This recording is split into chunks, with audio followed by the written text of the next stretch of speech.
by every time when she goes to take her daughter to school and take her back. It's just horrible. I saw it. It was just horrible.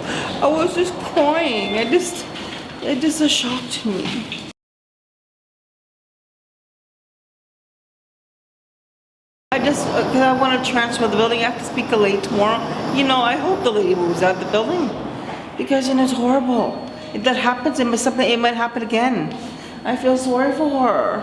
Know that air conditioning unit's been dripping for a while, and yeah, and people have complained about, like, just because it's right above the door as you go in, you're getting water on you, and it's been like a couple years, so obviously nothing was done with it. They did have new windows replaced, and they gave everyone the option of having an indoor unit or keeping their old one that I guess it's outside.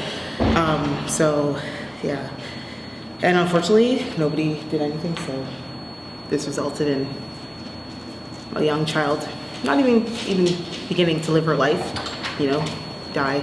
Actually, earlier this morning, I spoke with a TCHC delegate as well. We have a group chat, and we were talking about doing something just to show our support as a community.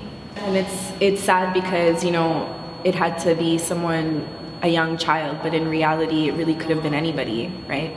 A lot of us use this entrance here and there, so it's really sad.